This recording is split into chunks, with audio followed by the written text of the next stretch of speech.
je vais faire une petite exhortation, un petit partage.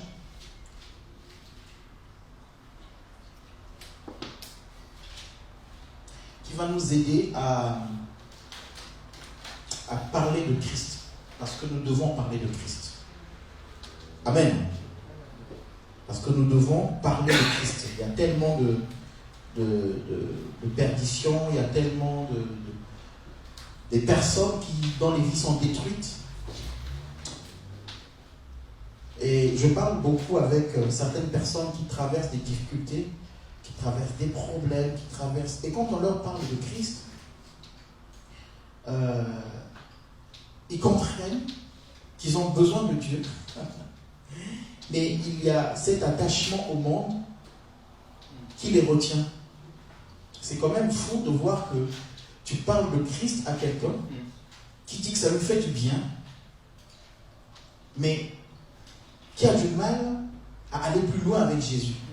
Donc, je réalise qu'en fait, si tu annonces Christ que pour résoudre des problèmes terrestres des gens, ça n'a pas de sens. Il faut annoncer Christ pour la vie éternelle. Amen.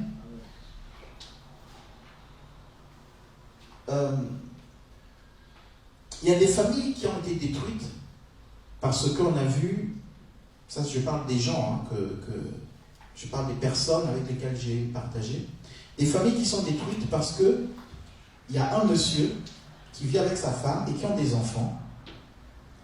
Et puis, le petit frère, pendant des années, sortait avec la femme de son frère. Un jour, ça s'est su. Et donc, le couple s'est séparé. Mais le monsieur se demande si le dernier, c'est vraiment son fils ou c'est le fils à son frère. Des personnes comme ça, tu leur parles du Seigneur. Mais en fait, ça leur fait du bien. Mais ça leur fait du bien que par rapport à leur situation. Donc, tu réalises que l'évangélisation a bien été déformée dans le sens où tu es malade, écoute, il y a quelqu'un qui peut te guérir. T'importe de ta famille, il y a quelqu'un qui peut te guérir. Et quand ça se limite que là, eh ben, les gens ne reçoivent pas la vie de Dieu. La maladie ou les problèmes de famille ou toutes les situations qu'on peut vivre sont une occasion d'annoncer la vie éternelle, d'annoncer la vie après la mort physique. Il y a d'autres personnes qui ont eu des problèmes de couple, qui sont dans des situations de divorce et qui ont failli même mettre fin à leur jour. Et les situations sont pires du jour au jour. Et c'est bizarre parce que chaque fois que c'est compliqué, ces gens-là ont besoin du Seigneur. Ils ont besoin qu'on prie pour eux, qu'on les exhorte. Et quand on les exhorte, ça leur fait du bien. Mais ils ne vont pas plus loin. Pourquoi? Parce que pour eux, ou la manière dont nous présentons peut-être Christ, ou le besoin auquel nous répondons, est un besoin temporaire pour la situation. Ça, c'est une chose. Mais derrière, il faut montrer que ça, c'est passager. Même si ça, le Seigneur ne le règle pas. Mais Dieu a besoin que tu sois avec lui dans l'éternité. Donc, souvent, dans nos églises, on va avoir des chrétiens, mais des chrétiens qui n'avancent pas parce que l'évangile qui leur a été présenté est un évangile de régler les situations qu'ils traversent au lieu de leur donner la vie pour l'éternité.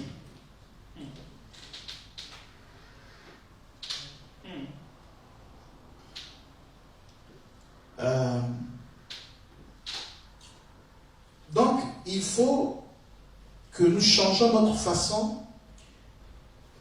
de donner Christ. Et quand on regarde le mouvement évangélique aujourd'hui, même les gens qui sortent dans la rue, bon, heureusement pas tous, parce qu'il y en a quand j'écoute, qui font de l'évangélisation de rue, ils parlent de la vie éternelle. Tu vas mourir, mais après il y a quoi? Ils annoncent la vie éternelle, ils annoncent qu'il y a le ciel et qu'il y a l'enfer. Il y en a d'autres que je vois, qui sortent dans la rue, qui annoncent l'évangile, et ils vont dire, oui, ben, tu as souffert, tu as été rejeté dans ta famille, il y a quelqu'un qui t'aime, Jésus t'aime, il veut changer la situation dans ta famille, il veut traiter ton problème de santé, il veut tout ça. Oui, il veut le faire. Mais au-delà de ça, il veut te donner la vie. Et donc, ce type d'évangélisation qui prend de l'ampleur et dans lequel nous tombons très facilement, n'amène pas à la vie et n'amène pas à la transformation. Pourquoi? Parce que les gens vont venir à Jésus, soit leurs problèmes vont être réglés, et quand il est réglé, eh ben, c'est suffisant pour eux. Ils ne visent pas le royaume des cieux. Comme c'était la situation qu'ils visaient, qu'elle soit réglée, ben elle est réglée et puis ils repartent dans le monde. Ou ils ne vivent pas la transformation, et donc ils ne vivent pas Quand vous allez commencer à leur parler du péché, ils vont dire, bah non, attends, tu vois, parce que leur problème est réglé. Soit ils vont arriver, le problème ne va pas être réglé, donc ils auront toujours des problèmes de rejet, de maladie, peu importe, et ils vont dire, bah non, finalement ce Dieu-là, il n'existe pas, ou il ne guérit pas, et ben je repars dans ma vie du monde, ou chercher la solution ailleurs. Donc c'est un évangile qui est dangereux. Et c'est très subtil, parce que, enfin moi c'est plus en France que je découvre ça, un évangile francophone, je peux dire comme ça. C'est plus en fait c'est un évangile sentimental, émotionnel.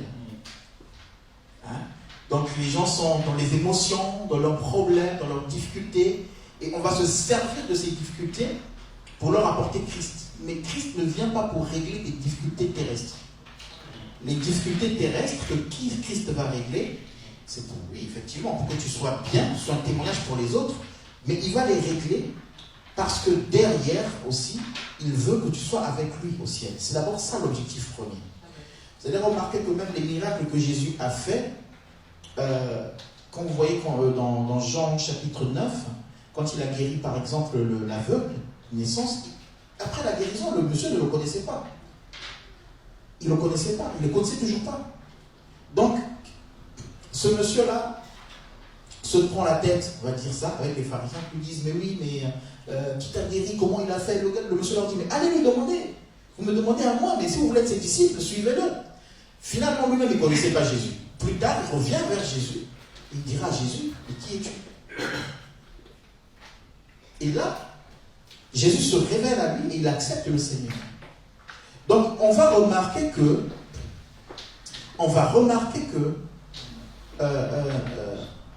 le miracle ne te sauve pas. Dans la Bible, on le voit. Le miracle ne te sauve pas. Les lépreux qui ont été guéris, il y en a un qui est revenu. Et c'est lui qui a eu la vie éternelle. Les autres ont été guéris physiquement, mais lui, il a eu la vie de Dieu. C'est deux choses différentes. Le miracle ne te sauve pas. Le miracle ne te donne pas la vie éternelle. La résolution des problèmes de ta situation familiale ou de ta situation professionnelle ne te donne pas la vie éternelle. Les païens ont ces choses-là. Amen. Donc, si notre évangile est orienté sur la situation des gens, eh bien, les gens ne vont pas changer. C'est pour cela qu'aujourd'hui, on fait beaucoup de visites avec Papa Richard. Et des fois, on est surpris de voir des gens qui connaissent Christ, on va dire ça comme ça. On va dire ça comme ça. Qui connaissent Christ, mais qui ont du mal à vivre la vie de Christ. Mais pourtant, ils connaissent Christ depuis longtemps. Ils connaissent Christ depuis des années.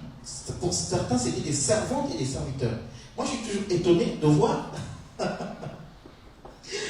des personnes qui... Moi, au pays, j'étais servante. Mon mari était un serviteur là-bas. Moi, j'étais dans l'équipe d'intercession. Moi, j'étais... Donc, quand tu dis, mais la personne, elle est... Merci Seigneur. Mais dans les moindres choses, la personne est incapable d'être vraie. Et ça ne l'arrange pas. Ça ne dérange pas au fond d'elle. C'est-à-dire qu'elle est dans un mensonge, mais ça ne dérange pas la personne. Je te dis, mais quel est l'évangile que cette personne a entendu? Eh bien, va sur Internet, tu vas voir que l'évangile que les gens entendent aujourd'hui, Dieu veut te sauver. Pas de l'enfer, hein? On va parler de l'enfer. Dieu veut te sauver. Ta famille qui veut te faire du mal, Dieu veut te sauver de ta famille. Dieu veut changer ta situation de pauvreté. Dieu veut changer. Et des gens sont dans l'église pendant longtemps, ils prient pour la pauvreté, ils prient contre leur famille, ils prient contre, ils font des combats spirituels, ils font tout ce que vous voulez. Donc, ils sont zélés pour cette prière-là. Et c'est normal que quand ils vont venir, ils vont te dire, ben moi j'étais tous les vendredis, tous les jeudis, tous les mercredis à la prière de combat. C'est vrai. Moi j'ai une expérience, pendant 3 ans, 4 ans, j'ai prié. Mais tu as prié pourquoi? Tu as prié avec quelle motivation? Tout ça, ça part de l'évangile que tu as entendu au départ.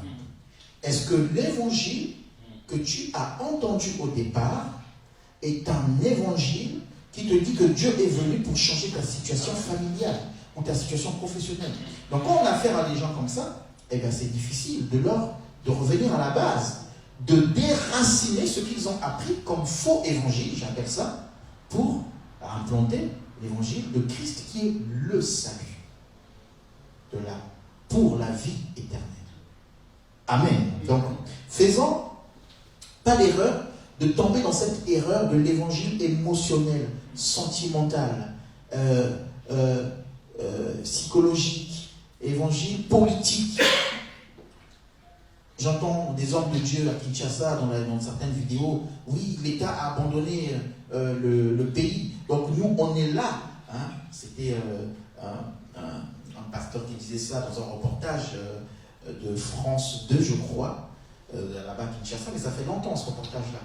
Et il disait, nous, on est là pour gérer ce peuple-là que l'État a abandonné. Le monsieur était bien dans sa belle voiture avec des policiers, un pasteur, hein, je ne vais pas citer son nom.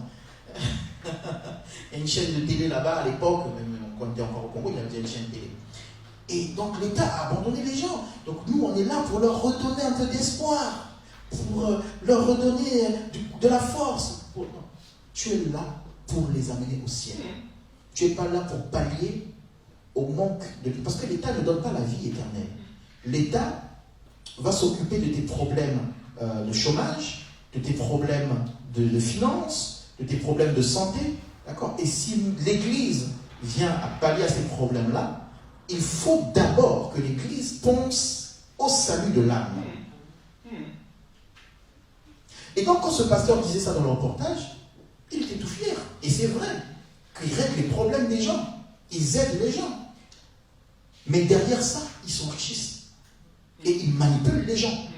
Ils ne leur donnent pas la connaissance du salut. Donc c'est ça, l'évangile qui est faux. Et donc,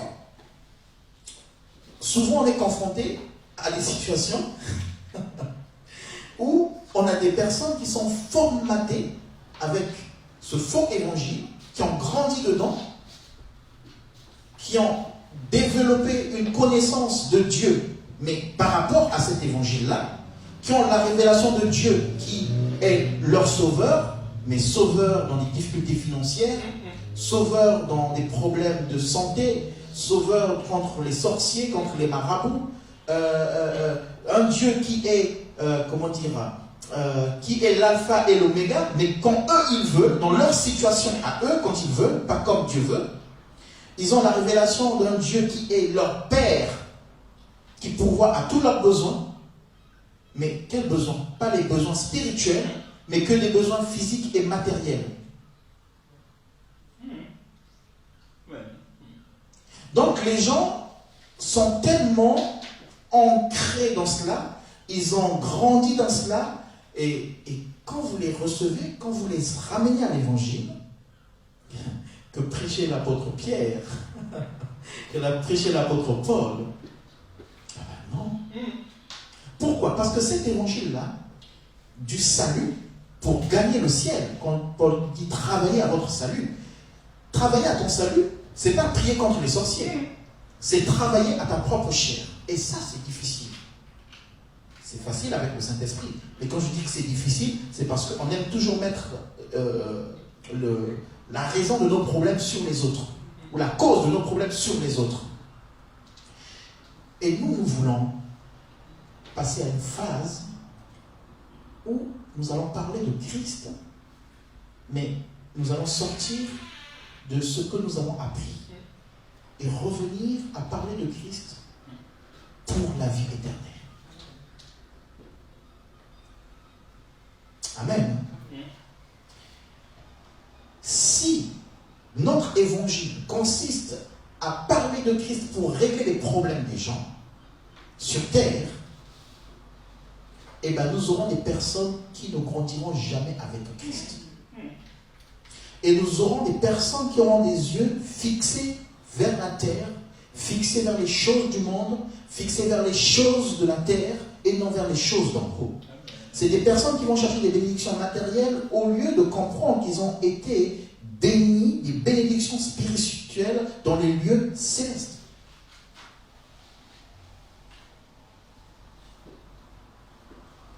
Tu viens à l'église,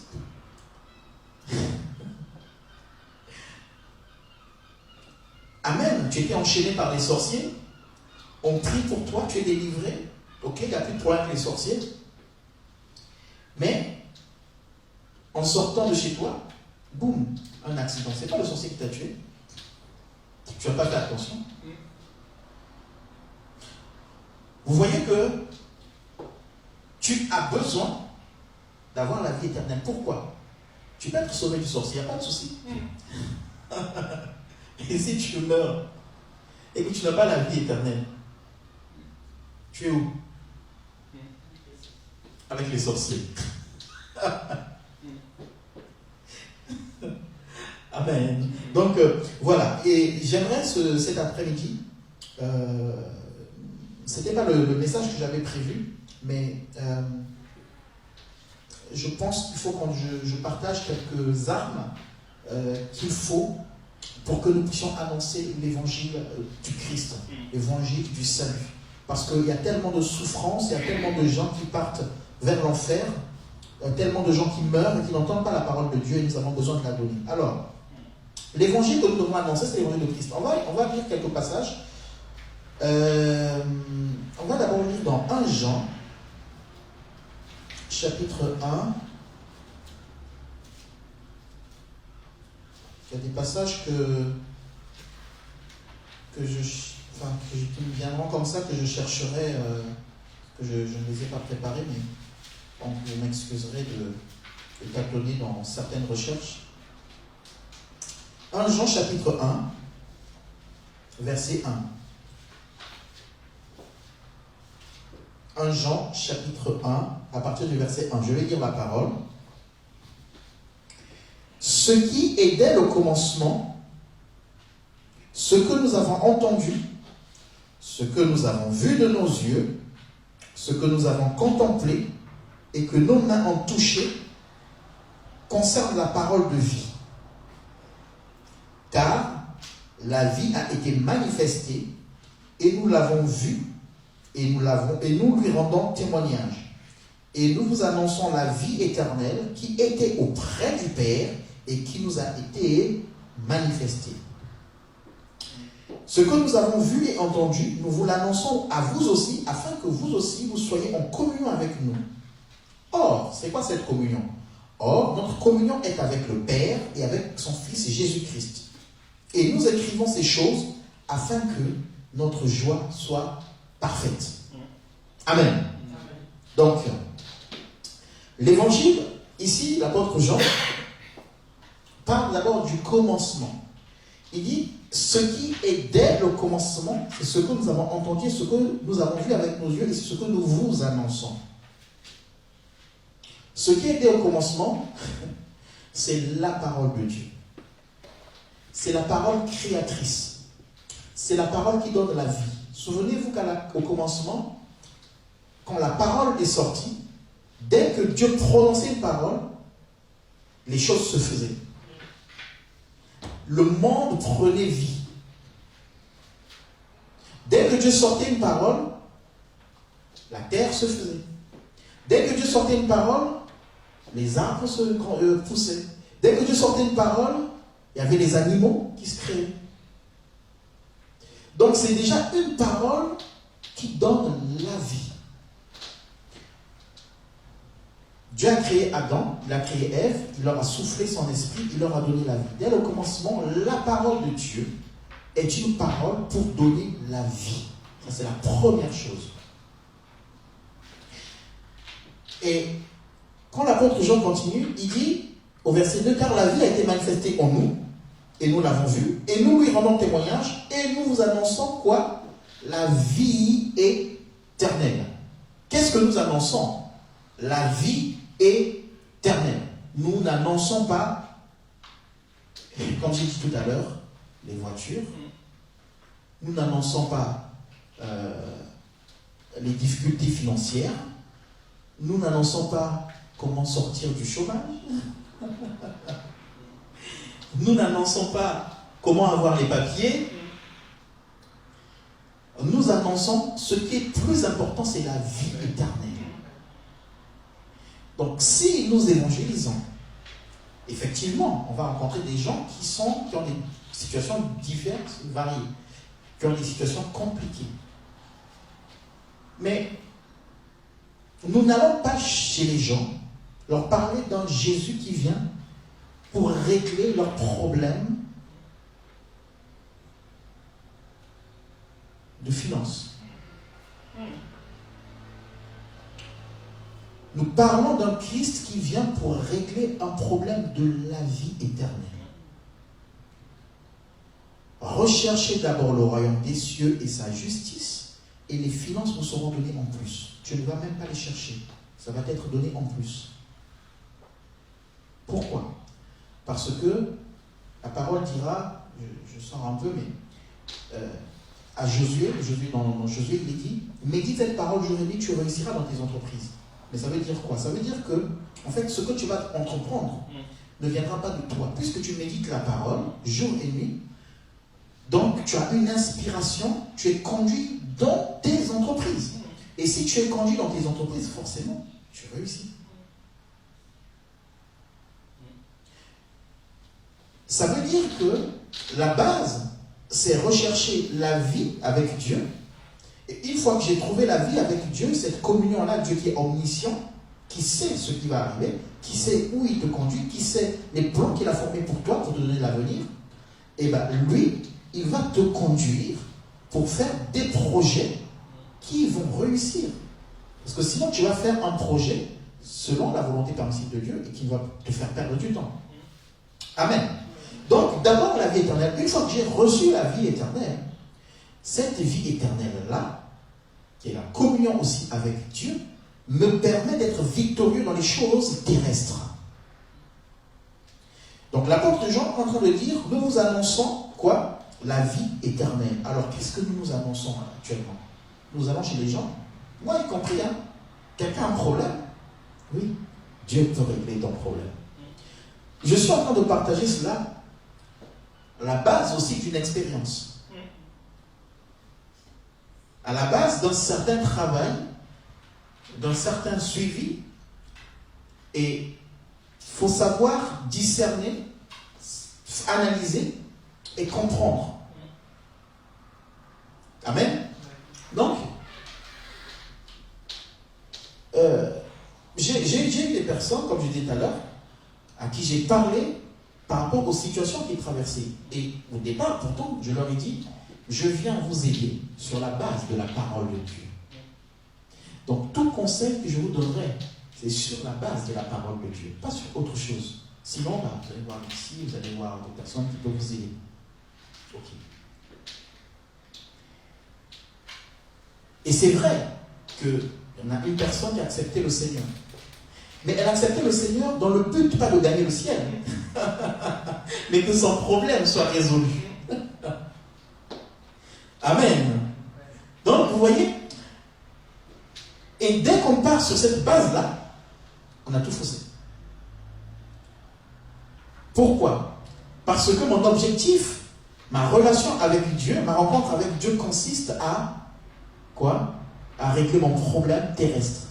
Alors que nous avons besoin de dire que ton règne vienne, que ta volonté soit faite sur la terre comme elle est faite au ciel. Donc, pas ma volonté. Moi, j'ai envie que ce problème-là soit réglé, donc j'ai besoin de t'amener dans ce problème, mais en fait, toi, tu veux que ta volonté, ce que toi, tu as prévu, que ce soit ça qui soit fait ici sur terre, dans ma vie. Amen. Donc, l'apôtre continue, il dit, donc la vie éternelle, qui était auprès du Père et qui nous a été manifestée. Waouh! Elle était auprès du Père, et cette vie éternelle est descendue en nous, et elle s'est manifestée. C'est aussi très fort parce que l'apôtre Jean est en train de parler de quelque chose qu'il connaît et qu'il a vécu. C'est encore un problème aussi. Beaucoup de gens n'arrivent pas à donner Christ parce qu'ils donnent quelque chose que eux-mêmes n'ont pas vécu. L'apôtre Jean est en train de dire, nous avons entendu, nous avons vu avec nos yeux, nous avons contemplé. Et donc nous partageons quelque chose que nous avons vécu. Quand vous voyez l'histoire de Moïse, Moïse, avant d'amener le peuple de Dieu au mont Sinaï, a d'abord été rencontrer Dieu au mont Sinaï. Donc quand il va chercher Israël, et qu'il marche avec Israël dans le désert, il sait où il les emmène, parce qu'il y a été. Il a lui-même d'abord ôté les souliers. Tu ne peux pas préparer le peuple de Dieu si toi-même tu n'as pas ôté les souliers. Dieu dira à Moïse, dans Exode 19, de préparer le peuple à rencontrer le Seigneur. Mais pour que Moïse prépare le peuple à rencontrer le Seigneur, il a fallu que Moïse lui-même soit prêt à rencontrer le Seigneur. Et lui-même, dans Exode 3, il a rencontré le Seigneur. Lui-même, ça lui a été demandé de se préparer. Il n'est pas venu rencontrer Dieu comme ça. Il lui a dit, ôte tes souliers. Donc la préparation qu'il demande aux autres, il l'a vécu lui-même. Et l'apôtre Jean est en train de dire, ce que nous annonçons, nous l'avons vu. Et le problème de beaucoup de chrétiens aujourd'hui, excusez-moi, hein, même ceux que je vois des fois qui sortent dans la rue, tout ça, qui avancent. Le problème, c'est que des fois, on fait des choses par culture, par habitude, parce que, mais il y a le zèle aussi, le nouveau zèle. Et puis, on parle, mais est-ce que tu y es vraiment? Donc, si tu n'y es pas, eh bien, tu vas annoncer ce que toi, tu as reçu. Mais ce que tu as reçu, c'est quoi? Eh bien, c'est avoir ma situation réglée, avoir mon problème résolu. Excusez-moi de traîner un peu là-dessus parce que c'est important. J'avais envoyé un clip d'une jeune sœur qui a fait un clip chrétien.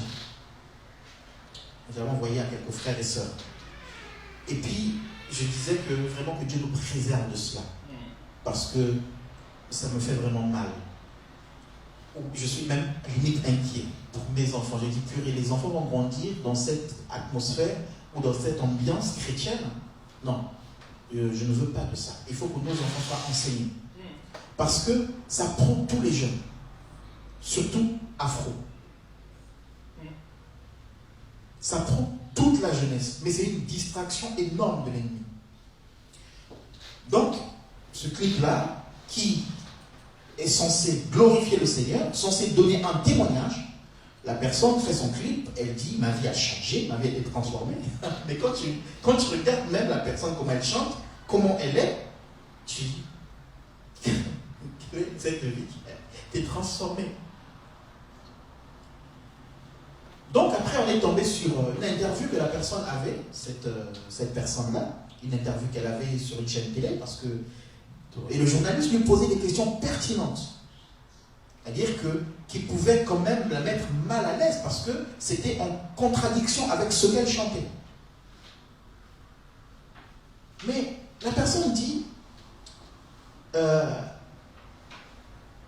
je suis né pour impacter, je suis né pour prier,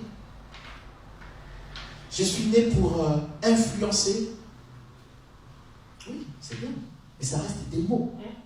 Tu veux impacter par rapport à quoi? Donc, dans le clip que je vois, c'est ça que tu veux impacter. Mais j'ai pas envie que tu impactes mes enfants. Parce que ce que tu nous montres, c'est ce que je ne regarde pas que les gens du monde font. Alors toi, j'essaie de te regarder parce que le titre nous parle de Christ, mais en fait, tu allais prendre le monde pour venir le donner à ceux qui ne vont pas chercher dans le monde et amener dans l'église. Et quand tu écoutais l'interview de cette personne, mais tu réalises que non, il n'y a pas eu de rencontre avec Dieu, mais il y a juste eu une fréquentation dans le milieu chrétien, avec des slogans, avec des mots. Il y a eu une culture Hein, elle a grandi dans un milieu où on parle de Dieu. Et puis d'ailleurs, on lui a dit, mais tu chantes, tu préfères quelque chose. Donc c'est même pas quelque chose qui vient de Dieu. Non, mais tu peux faire, si tu fais ça, ça va marcher. Vous voyez? Et quand tu n'es pas passé par le mont Sinaï, dans une personnelle rencontre sincère avec Dieu, eh ben, tu vas donner quoi? L'évangile que tu vas donner va être un évangile qui va détruire les gens, qui vont faire des gens des incrédules, des opposés à la parole véritable de Dieu. On va s'inspirer du monde et on va ramener le monde dans l'église.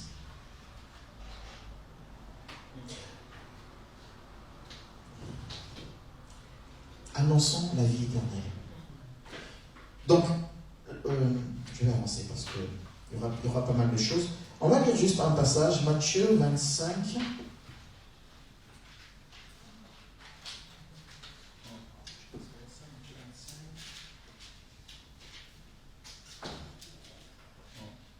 Matthieu 25, le verset 46.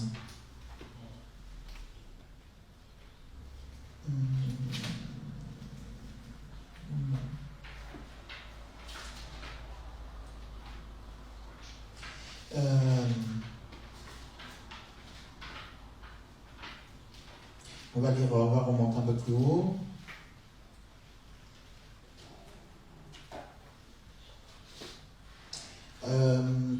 On va remonter au verset.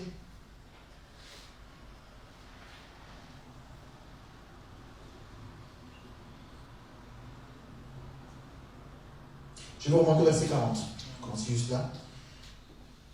Alors, au verset 40, il est dit, le roi répond, non, on va remonter au verset 37. Les justes lui répondront, Seigneur, quand avons-nous vu avoir faim, et quand avons-nous donné à manger, ou avoir soif, et t'avons-nous donné à boire? Quand avons-nous vu étranger, et t'avons-nous recueilli? Ou nu, et t'avons-nous vêtu? Quand avons-nous vu malade, ou en prison, et sommes-nous allés vers toi? Et le roi répondra, je vous le dis en vérité, toutes les fois que vous faites ces choses à l'un des plus petits, mes frères, c'est à moi que vous le faites. Ensuite, il dira, ceux qui seront à gauche, retirez-vous de moi, maudits, allez dans le feu éternel, qui a été préparé pour le diable et pour ses anges. Car j'ai eu faim, vous ne m'avez pas donné à manger. J'ai eu soif, vous ne m'avez pas donné à boire. J'étais étranger et vous ne m'avez pas recueilli. J'étais nu et vous ne m'avez pas vêtu. J'étais malade et en prison et vous ne m'avez pas visité. Ils répondront aussi, Seigneur, mais quand avons-nous vu ayant faim, ou ayant soif, ou étranger, ou nu, ou malade, ou en prison, et n'avons-nous pas assisté? Et il leur répondra, je vous le dis en vérité, toutes les fois que vous n'avez pas fait ces choses à l'un des plus petits, c'est à moi que vous ne les avez pas faites. Et ceux-ci iront au châtiment éternel, mais les justes à la vie éternelle. Amen. Jésus est en train de présenter une vie future, deux destinations futures. Il y a la vie éternelle et le châtiment éternel, qui est préparé aussi. Il y a un passage qui dit, c'est dans Jean 14, je crois, je m'en vais vous préparer une place, pour que là où je sois, que vous y soyez aussi. Donc Jésus a préparé une place pour ceux qui l'aiment, mais il a aussi préparé une place pour ceux qui ne l'aiment pas. Et dans l'évangélisation, il faut présenter ces deux destinations finales, et que la personne fasse le choix de où elle veut finir. Donc on se rend compte que quand l'apôtre Jean est en train de dire nous vous annonçons la vie éternelle, il annonce la vie à venir, qui est soit dans la vie éternelle avec Dieu ou dans la vie éternelle avec Satan. Et c'est des aspects qui ne sont plus présentés dans l'évangile aujourd'hui. L'évangile d'aujourd'hui, c'est Jésus t'aime, Jésus veut changer sa situation. C'est vrai que Jésus nous aime, mais Jésus veut changer ta situation. Jésus veut que tu brilles, Jésus veut que tu rayonnes, Jésus veut que tu... Donc du coup, l'évangile est devenu pour la vie terrestre. C'est incroyable que nos prédications soient focalisées. Quand je suis allé sur Internet, regardez les différentes prédications sont focalisées sur comment réussir ici. Mais aller dans des clubs de formation, comment réussir sur Terre? Comment? Mais ta vie ici peut s'arrêter le lendemain de ta réussite dans un projet. Mais ce dont nous avons besoin, c'est la vie éternelle. Amen. Qu'est-ce que les apôtres ont annoncé? Actes chapitre 2. Parce que la puissance de l'évangile va être aussi liée à la véracité ou à ce que nous décidons de communiquer. Vous savez, Dieu ne va manifester sa puissance que dans sa parole exacte. Le reste, c'est de la distraction. Actes chapitre 2. C'est chapitre 2. Ah, je suis dans Jean. Actes chapitre 2. Si je lis à partir du verset 22. Donc, dans Actes chapitre 2, qu'est-ce qui s'est passé? Vous savez bien que les disciples étaient ensemble dans un lieu, et puis ils ont été saisis par l'Esprit de Dieu, et puis ils ont commencé à parler dans d'autres langues qui ont donné un message à ceux de la diaspora qui étaient là. Donc on connaît cette histoire. Et puis, l'apôtre Pierre, donc comme tous étaient attentionnés, tous les regardaient en train de parler dans d'autres langues, c'est quelque chose qu'ils n'avaient jamais vu. Donc l'apôtre Paul a saisi cette occasion pour annoncer l'évangile. Après il a commencé à parler, mais moi je vais prendre à partir du verset 22. Donc quand l'apôtre Pierre est en train de parler, comme il sait à qui il s'adresse, il remonte un peu dans l'histoire pour que les gens comprennent de quoi il s'agit. Il remonte dans le temps et il explique les choses. Donc dans l'Ancien Testament, il explique les choses. Mais quand il explique, il arrive au point, parce que c'est juste une introduction pour arriver à parler de Jésus et de la vie. Et au verset 22, il dit « Hommes Israélites, écoutez ces paroles. » Pourtant, ils sont en train de l'écouter. Depuis le verset 14 au 15, l'apôtre Pierre est en train de leur parler. Ok? Il commence par dire, ces gens ne sont pas ivres. Vous croyez qu'ils sont ivres, mais ils ne le sont pas. Mais quand il arrive au verset 22, il attire maintenant à nouveau leur attention pour dire, hommes Israélites, écoutez ces paroles. Jésus, parce que c'est là qu'il voulait en venir, parler de Jésus. Jésus de Nazareth, cet homme à qui Dieu a rendu témoignage devant vous tous par des miracles, par des prodiges, par des signes qu'il a opérés par lui, au milieu de vous, comme vous le savez vous-même, cet homme livré selon les desseins arrêtés et selon la préscience, donc Dieu savait, de Dieu, vous l'avez crucifié, vous l'avez fait mourir par la main des impies. Dieu l'a ressuscité en le délivrant des liens de la mort, parce qu'il n'était pas possible qu'il fût retenu par elle. Donc il continue. Verset 29. En frère, qu'il me soit permis de vous dire librement au sujet du patriarche David, qui est mort et qu'il a été enseveli, et son sépulcre existe, encore aujourd'hui parmi nous. Comme il était prophète, et qu'il savait ce que Dieu lui avait promis, avec serment de faire asseoir un de ses descendants sur son trône, c'est la résurrection du Christ qu'il a prévu et annoncé, en disant qu'il ne serait pas abandonné dans les séjours des morts, et que sa chair ne verrait pas la corruption. Donc là, il parle de la résurrection de Christ. Message qui est très important dans l'évangélisation.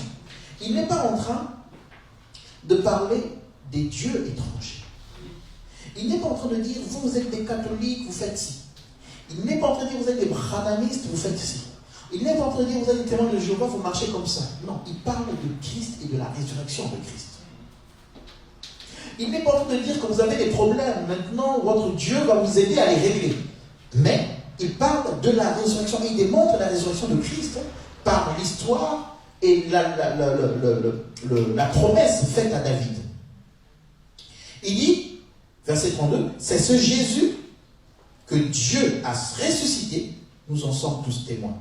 Et levé à la droite de Dieu, il a reçu du Père le Saint-Esprit qui avait été promis, et il a répondu comme vous le voyez et l'entendez. Et ensuite, il dit, au verset 36, que toute la maison d'Israël sache donc avec certitude que Dieu a fait Seigneur Jésus, ce Jésus que vous avez crucifié. Et la Bible dit quoi? La Bible dit, après avoir entendu ce discours, ils eurent le cœur vivement touché. Et ils dirent, mais que ferons-nous? Pourquoi aujourd'hui il n'y a pas des gens qui disent, que ferons-nous? Parce que nous ne leur parlons pas de Christ ressuscité, mort et ressuscité pour nous. Ils eurent le cœur vivement touché. Dieu honore sa parole. Quand on prêche, il honore sa parole pour toucher le cœur si sa parole est annoncée dans sa véracité. Et le problème qu'on a, c'est qu'aujourd'hui, on a des gens qui nous disent, mais non, mais la parole, il ne faut pas l'annoncer comme ça. Mais non, mais nous, on est habitué comme ça. Et je comprends maintenant pourquoi beaucoup de pasteurs ont modifié leur message. Parce qu'ils veulent faire plaisir aux gens. Oui, parce qu'ils veulent faire plaisir aux gens. Moi, ça me fait rire des fois de voir, des fois je vois sur Facebook des pasteurs qui vont mettre, ok, le mois de juillet, ta bénédiction. Tu vas être béni. Tous ceux qui veulent te faire du mal, ils ne vont pas réussir. Nanana, tout ça, ce mois sera pour toi un mois de trucs. Ce mois sera pour toi. Ils vont raconter beaucoup de choses. C'est bien. C'est bien. Les gens aiment ça. Les gens veulent ça. Les gens viendront à toi. Mais est-ce que le cœur est vivement touché pour que les gens disent, que devons-nous faire? On a besoin de repentance. Où les gens sont touchés par ce que tu dis, en disant, Amen Seigneur, mes problèmes sont réglés. Oui, mais tu vas où? Et quand je regarde leur vie, les problèmes ne sont pas réglés. Tout le temps, combat. Non, à un moment donné, il y a l'adoration quand même. À un moment donné, il y a l'adoration. Il y a quelque chose qui m'a énormément touché, mais en fait, c'est après que je l'ai réalisé. On était à la maison, on a reçu un ami, Franchel. Donc il allait en vacances en Bretagne. Et donc il est passé un soir, il faut continuer le lendemain. Et puis on rigolait comme ça, on partageait. Alors c'était un peu ironique quand il le disait. Mais c'est après que j'ai réalisé que, en fait, il y avait une vérité derrière ça. Je ne sais pas de quoi on parlait, et puis on a dit, je ne sais plus comment c'était, mais on parlait de prière. Donc, il faut continuer à supplier le Seigneur, il faut continuer à implorer le Seigneur, voilà, que Dieu nous aide, tout ça. Et puis lui, il dit, oui, nous, on continue à supplier le Seigneur. Toi, tu es dans les actions de grâce. Toi, tu ne supplies plus. Tu es dans les actions de grâce. Parce que Dieu a fait beaucoup de choses. Et Dieu est en train de faire beaucoup de choses. Il disait ça en rigolant, c'est un peu ironique, quoi. Je suis toujours dans les supplications aussi. Hein. Mais après, le lendemain, je dis, mais c'est vrai que je rends grâce au Seigneur. Il y a un temps pour tout. Franchement, sait d'où je viens. Et donc, je veux dire qu'il n'y a pas que le combat. Il y a un temps où tu bénis le Seigneur, où tu, sur terre, hein, que tu jouis des bienfaits de Dieu. Et pourquoi? Parce qu'au départ, tu as accepté d'aligner ta vie selon Dieu. Amen. Donc si je n'aligne pas ma vie devant Dieu, eh bien, mais le combat va continuer. Ça va continuer. On sera en perte. C'est-à-dire que quand on dit le combat va continuer, les chrétiens ont un perpétuel combat, mais je veux dire c'est qu'il y a des bénédictions pour toi qui vont être en combat à vie.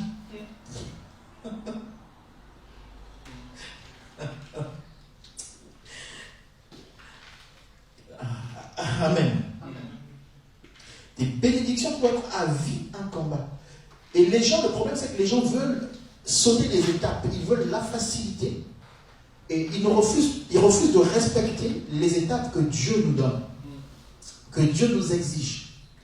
Donc l'apôtre Pierre est en train de parler de Christ ressuscité. Et les gens ont eu le cœur vivement touché. Et ensuite, il dit, répondez-vous que chacun soit baptisé. Et la Bible rajoute derrière que ce jour-là, plusieurs se sont fait baptiser. Hein? Le verset... alors, ceux qui acceptèrent la parole furent baptisés. Et en ce jour-là, le nombre de disciples s'augmenta d'environ 3000. Donc, ils ont accepté de se faire baptiser. Jusque-là, on va dire... Bon, ça ne veut rien dire. On va dire ça comme ça. Parce que nous avons des fois des gens qui sont baptisés. Mais c'est la suite qui est importante. Et la suite ici, c'est que ceux qui avaient cru, Ceux qui avaient été baptisés persévéraient dans l'enseignement des apôtres, dans la communion fraternelle. Donc, en fait, le fait d'avoir annoncé l'évangile véritable a touché les cœurs qui avaient besoin réellement de Dieu. La conséquence, c'est que ces gens-là persévèrent sans qu'on les force. Donc, si tu donnes un évangile comment dire ça, de résolution de tes difficultés, et bien cet évangile va toucher les cœurs qui recherchent que ça. Ça ne va pas toucher les cœurs qui recherchent Dieu. Et la finalité, c'est que tu vas avoir des gens qui vont être problématiques. Parce que c'est des gens qui viennent que pour leurs problèmes, mais pas pour leur salut. Donc, ça veut dire que les âmes que tu vas gagner pour le Seigneur, ou les personnes que tu vas gagner pour le Seigneur, je vais dire ça comme ça, seront fonction du message que tu donnes.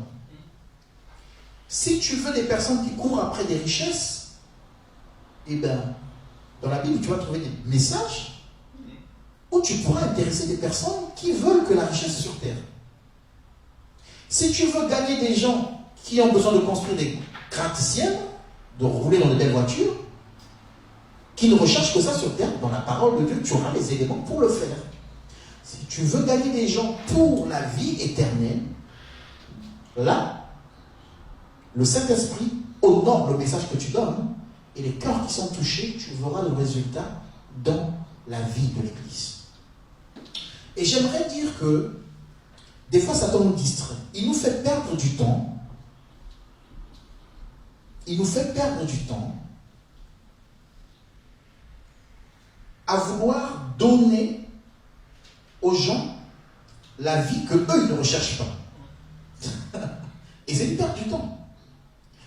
Parce que tu donnes la vie de Dieu, mais la personne, ce n'est pas la vie de Dieu qu'elle recherche. La personne a besoin de trouver une femme. Donc tu peux passer 15 heures à parler de la vie de Dieu, à prier, après la fin, mais moi j'ai besoin d'une femme.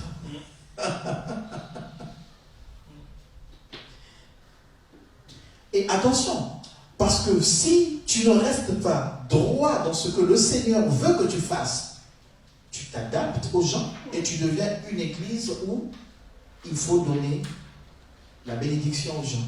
Non, la bénédiction est le résultat de ton obéissance. Abraham, quitte le pays et je te bénirai. Il a toujours quitté avant pour que Dieu te bénisse. Quitte, je te bénirai. Saul de Tarse, quitte, je te bénirai. Il quitte, il est béni. Amen. Hein? Donc, on voit que l'apôtre Pierre, de quelle heure? On voit que l'apôtre Pierre est en train d'annoncer Christ.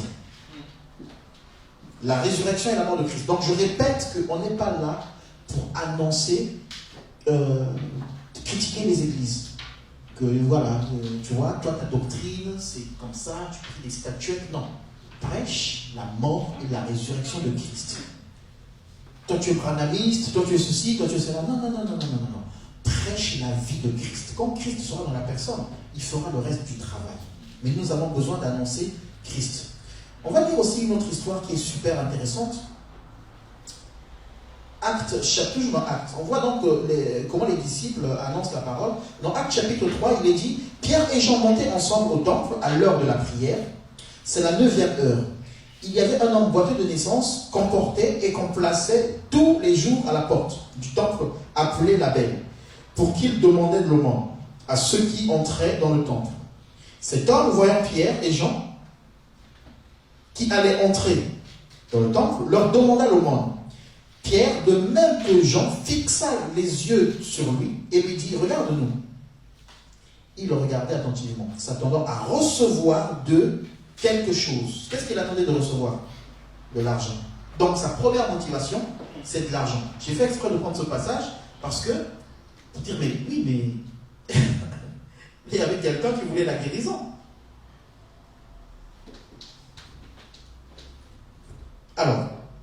Alors Pierre lui dit, je n'ai ni argent ni or, mais ce que j'ai, je te le donne. Au nom de Jésus de Nazareth, lève-toi et marche. Et le prenant par la main droite, il le fit lever. Au même instant, ses pieds et ses chevilles devinrent fermes.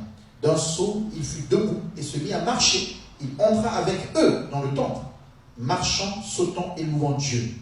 Tout le monde le vit, marchant et louant Dieu, et reconnaissait que c'était celui qui était assis à la belle porte du temple pour demander l'aumône. Et il fut rempli d'étonnement, de surprise au sujet de ce qui était arrivé. Amen. Sa motivation première de cet homme, c'est quoi? Demander l'argent. Il a oublié son état. Enfin, il a oublié son état. Il a perdu espoir par rapport à son état. Donc maintenant, il est là pour demander l'argent. Il attend de Pierre et de Jean de l'argent. Mais Pierre et Jean le regardent. Ils savent que je peux te donner la richesse. Je peux te donner les maisons. Je peux te donner les voitures. Je peux même t'acheter un fauteuil roulant. Mais ce n'est pas ça qui va te donner la liberté. Amen. Il pouvait prêcher le besoin de cet homme-là. Il pouvait lui dire, mais regarde ton état. Jésus est mort pour te sortir de cette situation. Jésus est mort pour... Ok, il pouvait dire ça. Mais, au lieu de lui donner de l'argent, il annonce Jésus, mais vous allez voir que dans la suite, le Jésus qu'il annonce, ce n'est pas le Jésus pour que ce monsieur devant le temple aille dans son village, mais qu'il rentre dans le temple.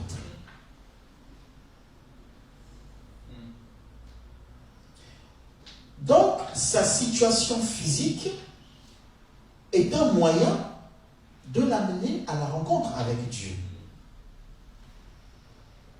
Pourquoi je le dis? Parce qu'effectivement, on peut avoir des problèmes d'argent ou des problèmes de santé qui vont être un moyen pour qu'on rencontre Dieu. C'est-à-dire que je vais visiter quelqu'un qui a un problème de divorce et ça va être une occasion de lui annoncer Christ, mais dans le but qu'il avance avec Christ, pas pour que son problème soit réglé et qu'il parte dans le monde.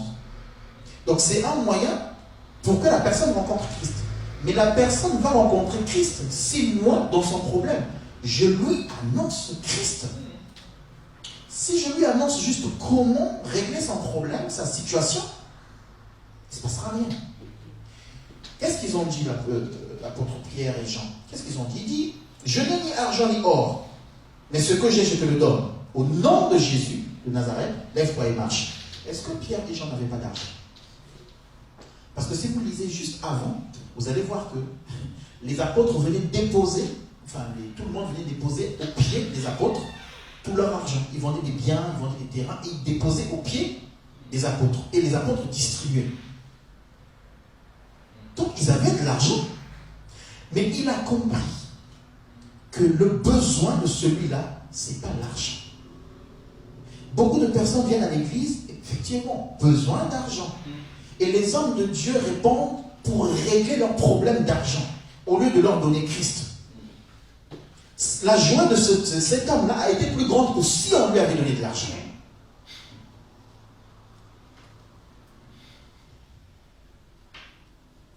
Amen. Et Pierre et Jean, la Bible dit, l'ont aidé à se lever. C'est ça, quand on amène les gens à rencontrer Christ, on les amène dans la repentance. Les gens ne savent pas comment se repentir. On les amène à se relever spirituellement. Et ça ne s'arrête pas là. On les amène dans la présence de Dieu, dans la maison de Dieu.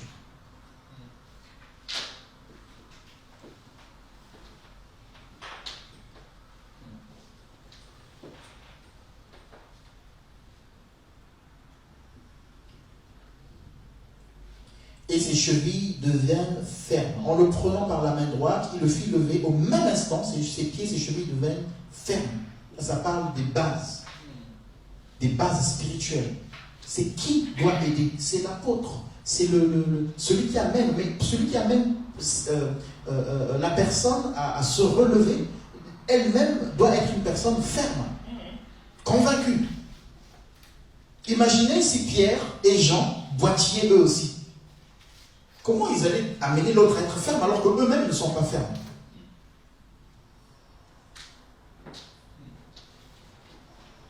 On va lire un autre passage. Donc là, on voit que l'apôtre Pierre, qui autrefois dans Actes 2 avait annoncé l'évangile en disant répandez-vous, il a parlé de Jésus, il a parlé de Joël, hein, il a parlé d'Abraham, de David. On voit ici qu'il n'a pas parlé de David. Conduit par l'esprit, il est allé droit au but pour amener cette personne à la vie. Ça veut dire que la méthode d'évangélisation n'est pas la même, parce que les personnes sont différentes, mais en fait, ce qui est unique et qui revient, c'est d'annoncer la mort et la résurrection de Christ. C'est le nom de Jésus. Et beaucoup de personnes, au lieu d'annoncer Jésus, annoncent eux-mêmes. Venez, moi j'ai des miracles, venez, moi j'ai des prophéties, venez, moi j'ai... Non, c'est pas toi, c'est Christ. C'est Christ qui est mort et ressuscité. Venez, moi j'ai fait tel jour de jeûne. Venez, je vais prier pour vous. Vous amenez de l'argent, je prie pour vous. Et vous serez guéris. Le vendeur de miracles. Qui salissent l'œuvre de Dieu. Alors, on va lire un passage rapidement, Actes chapitre 16, on va voir aussi autre chose. Actes chapitre 16, à partir du verset... Je lis à partir du verset 11. Il y a plein d'exemples comme ça dans la Bible. On va lire Actes chapitre 16, à partir du verset 11. Alors ici, il ne s'agit plus de Pierre, mais vous allez remarquer que même l'apôtre Paul, c'est le même esprit. On le verra la prochaine fois. C'est ce que j'allais partager aujourd'hui, mais on le verra la prochaine fois. C'est le même esprit. Donc là, il dit, Actes chapitre 16, verset 11, étant partis de Troas, nous fîmes voile directement vers Samothrace. Et le lendemain, nous débarquâmes à Néapolis. De là, nous allâmes à Philippe, qui est la première ville d'un district de Macédoine et une colonie. Nous passâmes quelques jours dans cette ville. Le jour du sabbat, nous nous rendîmes hors de la porte, vers une rivière où nous pensions que se trouvait un lieu de prière. Nous nous assîmes et nous parlâmes aux femmes qui étaient réunies. L'une d'elles, nommée Lydie, marchande de pourpre de la ville de Thyatire, était une femme craignant Dieu et elle écoutait. Le Seigneur lui ouvrit le cœur pour qu'elle fût attentive à ce que disait Paul. Lorsqu'elle eut été baptisée avec sa famille, elle nous fit cette demande: si vous me jugez fidèle, entrez dans la maison et demeurez-y. Et elle nous pressa avec ses instances. Amen. Paul rejoint un groupe de personnes qui sont au bord d'une rivière parce qu'en fait, les prosélytes, donc c'est des étrangers, mais qui mettaient leur foi dans le judaïsme, se retrouvaient, des fois, souvent c'était au bord des rivières, ils se retrouvaient, quand ils n'avaient pas de synagogue, pour faire des réunions. Donc, Paul s'est dit sûrement, ces gens-là je peux les trouver à tel endroit, c'est ce que la Bible nous dit. Il s'est rendu là, il a trouvé des femmes qui étaient en train de faire leur réunion. Et l'apôtre Paul leur a parlé, la Bible ne donne pas le détail de ce qu'il a dit. Mais quand nous analysons la parole de Dieu, on se rend compte que la Bible dit, après s'être fait baptiser, elle et toute sa maison. Qu'est-ce qui s'est passé entre le temps où Paul s'est assis avec eux et le temps où elles se sont fait baptiser? Paul leur a parlé, mais il leur a parlé de quoi? Qu'est-ce qui, dans la parole de Dieu, ici dans les actes, si on parle dans Acte 2, on va aller dans Acte 8 aussi, qu'est-ce qui amenait les gens au baptême, à la repentance? C'était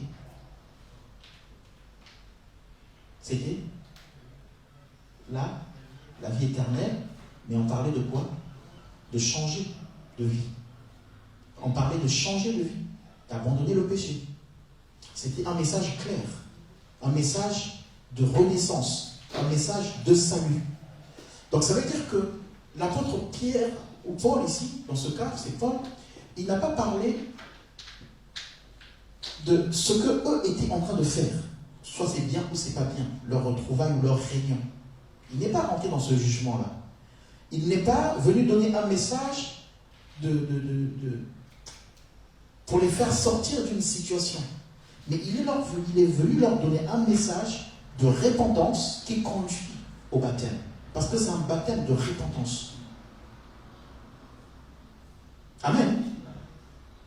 Et le résultat, c'est que cette femme-là demande à être baptisée avec toute sa maison et elle demande que vous restiez chez elle, avec instance.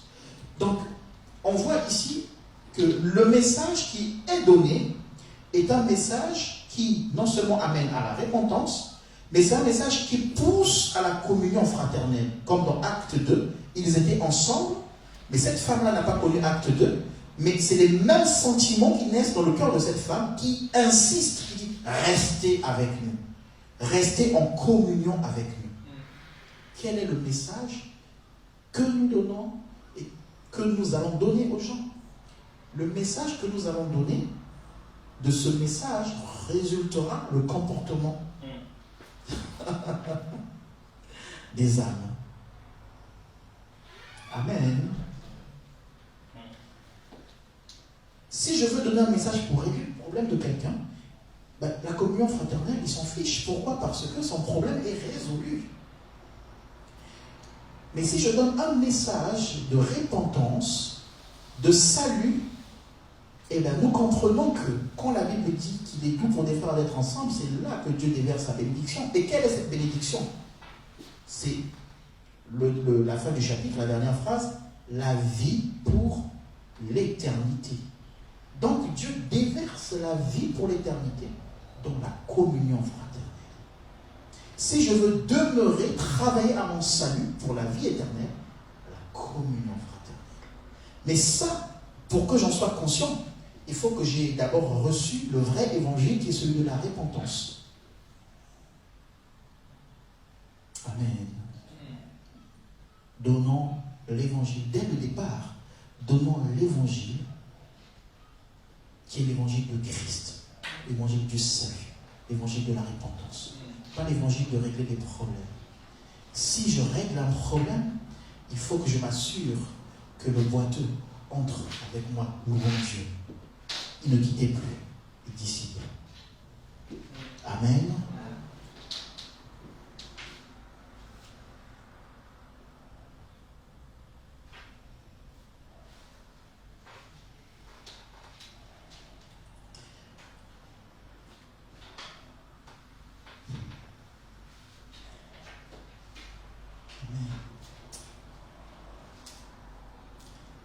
Alors, on va lire un dernier passage. Toujours dans Actes. On va lire le chapitre. Alors, on va. Est-ce que c'est le dernier? Je vais plutôt prendre. On va prendre Actes chapitre 19. Actes chapitre 19. Je voulais qu'on lise l'apôtre Paul en prison, Acte 16, mais on va lire Acte 19. Et si j'ai le temps, je reviendrai là-dessus. Mais rapidement, Acte 19, je lis à partir du verset 1. Pendant qu'Apollos était à Corinthe, Paul, après avoir parcouru les hautes provinces de l'Asie, arriva à Éphèse. Ayant rencontré quelques disciples, il leur dit: avez-vous reçu le Saint-Esprit quand vous avez cru? Ils répondirent: nous n'avons même pas entendu parler qu'il y avait un Saint-Esprit. Il dit: de quel baptême avez-vous été baptisés? Et ils répondirent: du baptême de Jean. Alors, Paul dit: Jean a baptisé du baptême de repentance, disant au peuple de croire en celui qui venait après lui, c'est-à-dire Jésus. Sur ces paroles, ils furent baptisés au nom du Seigneur Jésus. Amen. Donc, vous voyez que, suivez bien ce que Paul dit. En fait, Paul rencontre des personnes qui sont déjà des croyants. Parce qu'on est appelé à rencontrer des personnes qui sont déjà des croyants. Et vous allez, moi, j'aime bien quand je rencontre des gens qui disent que je suis chrétien, j'aime bien prendre du temps avec eux pour savoir d'où ils viennent, comment ils ont rencontré le Seigneur, parce que c'est important. Et généralement, bon, souvent les gens fuient, souvent les gens n'aiment pas ce moment-là. Bon, il y en a qui acceptent et ça se passe très bien. Ici, Paul rencontre des personnes qui sont déjà croyantes, qui ont déjà été baptisées. Et Paul, ce qu'il dit ici, c'est très intéressant, on voit au verset 4, il dit, enfin, eux ils disent que nous on a été baptisés du baptême de Jean. Et Paul va leur dire, Jean a baptisé du baptême de repentance, disant au peuple de croire en celui qui venait, et après cela, enfin après lui, c'est-à-dire en Jésus. C'est-à-dire que Paul voit des croyants, mais Paul, au début, il veut s'assurer que ses croyants croient en Jésus. Pas dans le rituel du baptême. Parce que, souvenez-vous qu'avant que Jésus ne commence son ministère, Jean-Baptiste, il baptisait. Et il y a la Bible qu'il y avait des foules qui venaient se faire baptiser. Donc, sûrement qu'il y avait même des gens qui venaient, qui suivaient la masse. Comme aujourd'hui. Ah, il baptême, ah, moi aussi je suis la masse. Boum, moi PV. Après, la vie derrière, elle ne suit pas. Donc,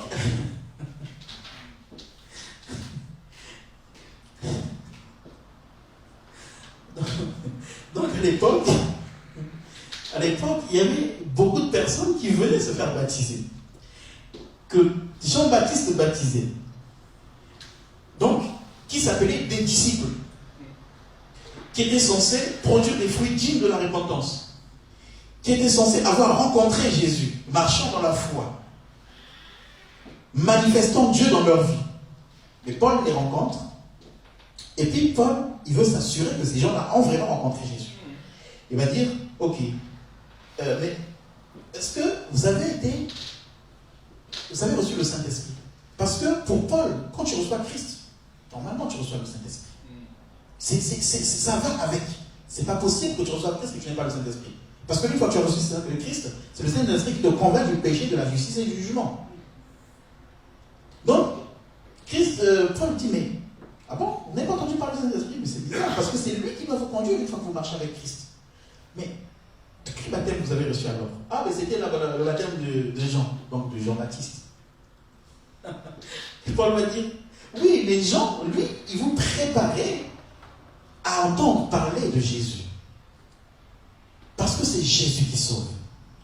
Donc ces gens-là étaient baptisés d'eau, mais ils n'avaient pas encore cru en Jésus. Quand vous lisez le verset 4 nous dit, Jean a baptisé du baptême de repentance, disant au peuple de croire en celui, pas en Jean, mais de croire en celui qui devait venir après lui, c'est-à-dire Jésus. Donc vous devez croire en Jésus. Votre référence, c'est Jean-Baptiste. Mais votre référence doit être Jésus. Celui qui est mort, qui est ressuscité, qui est monté au Père.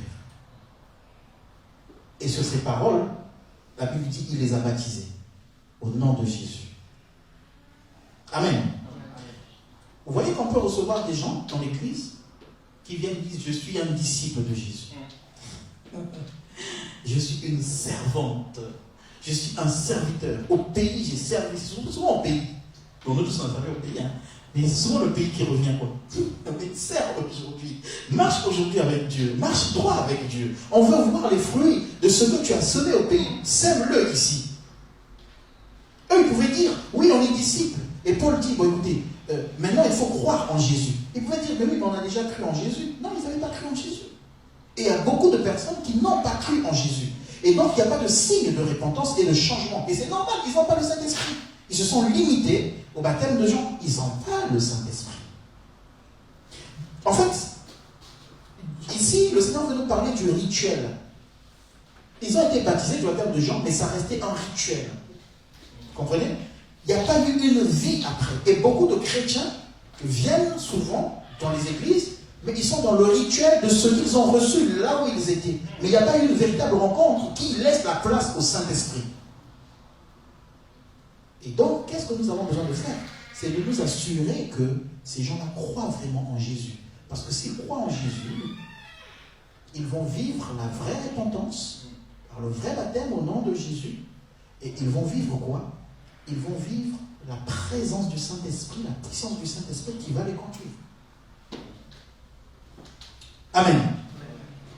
Donc on voit deux disciples, je ne sais pas combien il y en avait, non? C'est pas assez noté ou pas? Donc on voit des disciples ici, des personnes qu'on appelle des disciples. Mais en fait, il n'y a rien. Depuis qu'ils avaient reçu le baptême de Jean-Baptiste, jusqu'à la mort de Christ, sa résurrection, l'apôtre Paul est converti, il n'y a rien. Il n'y a rien. Mais si tu les interroges, ils vont te dire, moi j'ai été baptisé du baptême de Jean. Alléluia. J'ai été baptisé du baptême de Jean. Mais oui, je suis passé par les eaux du baptême. Mais si tu avais cru au Seigneur Jésus, tu aurais la conviction du péché et tu ne pouvais pas demeurer dans le péché. Donc ton baptême n'est que culturel, n'est que familial. Voilà. Amen.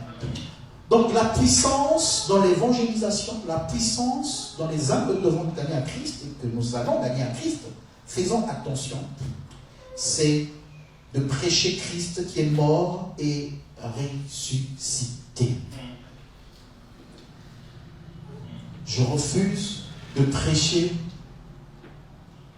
celui qui vient régler nos problèmes sur terre. Mais je veux prêcher celui qui vient régler mon problème pour la vie éternelle.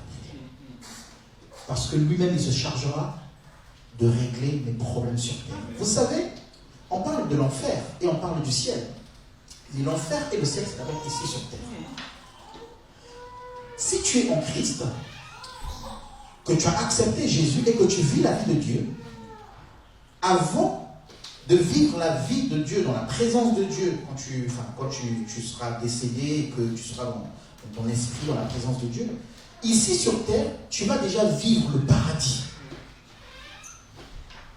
Donc tu vis une vie, bien sûr qu'il y a des difficultés, mais dans ces difficultés-là, tu es toujours dans la paix, dans la joie, dans la sérénité. Et l'enfer, tu le vis déjà aussi ici sur terre. Comment tu le vis? Eh bien, tu refuses Dieu. Ce qui t'attend, c'est le lac de feu. Mais ici, tu le vis déjà. Division, séparation, tromperie, dépression, suicide.